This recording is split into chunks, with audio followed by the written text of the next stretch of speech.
fit for tomorrow night? Yeah, obviously there was huge energy used the other night with the intensity, so it's just about recovering and the boys being in. So obviously we were in yesterday, we were in this morning, and but we've had no knocks, which is good. And as I said, it's most of the boys are nearly back at this stage. So from that point of view, we should have a full panel travelling up. It's been such a hectic schedule as tomorrow night's game, so you could have done without. Give the lads a week rest. Yeah, it's just the way it is. It's there's a lot of talk at last about looking ahead that this can't happen going into next year, and because it's unfair on the players' welfare, but outside of that it's unfair on the supporters, at the expense, and everyone knows midweek matches you lose crowds, and it certainly is something that needs to be discussed in detail rather than just implemented without any discussion, and so hopefully that will happen. So what would you hope for next season? So, well, I think everyone would hope for a bit more common sense, in the sense that maybe the league extended by a couple of weeks, but also that I think when you go into August, September, and the FAI Cup is every second week, the team gets knocked out, is going to end up a number of weekends with no matches. I think maybe moving the earlier rounds of the cups to midweek, keep your league fixtures all at weekends, unless there's a postponement. I think going forward that's probably the way to look at things. But certainly, there's a lot of good ideas out there, but if you don't sit around the table and discuss them, they're not going to be implemented. And unfortunately, we need to sit down, and managers' views need to be taken into account, and clubs' views need to be taken into account, and discuss the way forward, because the 36 league is grand. There's no problem with that. It's just that it needs to be managed in a different way. What was the reaction like in the dressing room to Friday's game? The reaction on the pitch afterwards was very measured, professional, almost kind of like job done, move on to Monday kind of thing. Well, tomorrow will give us the answer to that. There was no talk after the match of anything other than making sure we were all in yesterday morning to get ourselves ready for tomorrow night's game, because in this league at the moment you can't enjoy any win. So you have to move on very quickly, and it's all been about that, and all our work since yesterday and today is about Shamrock Rovers, how good they are, the good players they have, and it's about making sure that we're ready, because I keep saying week after week there's no point in taking 3 points last Friday and leaving points and losing on Monday night. So we have to make sure that if we're not at our best, we leave points behind us. So that's where we have to be at our best. So our total focus from the great joy of winning on Friday night was totally channeled into yesterday morning, total preparation for Monday's match. Stephen Bradley's under a lot of pressure heading into tomorrow night's game. Would you have any sympathy for him?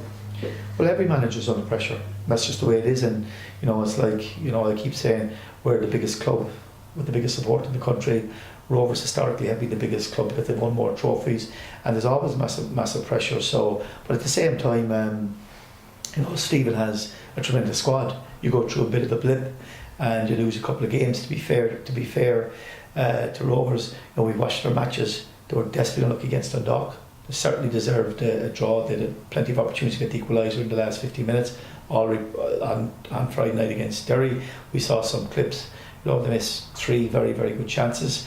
I suppose the game that went against them was the Bray one, but Bray is always a difficult game, and a new manager had come in, when Martin had come in. So, it's just one of those situations that the team that Shamrock Rovers had since the start of the season that was going to challenge for the league is still there, and they're still the top players. And you go around, you look at Greg Bolger, Ronan Finn, Graham Burke, obviously Shaw will come in tomorrow, Mealy, Sean Kavanagh.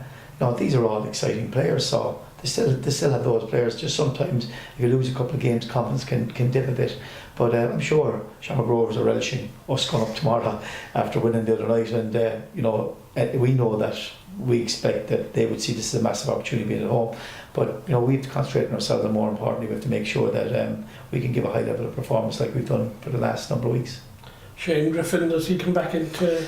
Shane is in this morning training with us again. It's one of those ones that's been a high volume of games. He got caught, with a strain, and we just have to manage him, because with the way the league is, you push any fella too much and he's out for 6 or 7 weeks, and we've already had a few instances like that already this season. So Shane is one of those 50-50s that we wait until kick off, but at the same time, the brilliant thing about the other night was that Danny came in for his first game, and Danny did it exceptionally well. So, you know, we're happy about that, because I think the boys have stepped in from the bench and done really, really well. On the fixture thing, would you prefer there was no break in June? That it would help? No, my own feeling is, and Keith Long made lots of very, very good points, and I agree with Keith on most of the points. However, the mid-season break of 1 week, I still would allow that. I think there's no harm in that, because it gives teams a chance for a little bit of recovery, and it also gives every club a chance to reassess. So I would still keep the 1 week break. I know to say it's 2 weeks, it's 1 week for the players that they're off, they're back in for the second week, but I'd still keep that. But there's still plenty of time to fulfil the league fixtures, and it's every other year up to now has all been a situation where half the matches have been played up to the break and the other half after. To have nearly 2/3 before the break is excessive. So definitely, as I keep saying, there's a lot of talk about it. Hopefully, people will sit around the table very shortly. This is the time to do it and plan for next season, and that's something in our league that we're not very good at. Pre-planning. Even though clubs do try to pre-plan, and ourselves here putting things in place for a couple of seasons ahead, because you have to do that, and clubs are doing that. There's no reason why the league don't do that, and really it's getting to the point where managers and chairmen of clubs have to be brought in and discussed the right way forward, because everyone agrees that at the moment there is too much of an overload. Dan Carroll tomorrow night, that's a plus, isn't it? Well, I don't know. Dan Carr's done really well. At the end of the day, Gary Shaw is very, very good striker. They're very similar. Gary's very strong in the air, very, very quick in behind, works really hard. Very similar to Dan Carr. They're very similar strikers. So I would say that you could argue 50-50. Some may say Dan is a loss. I would say having Gary Shaw coming in fresh off the bench and would be a more than adequate replacement for Dan Carr.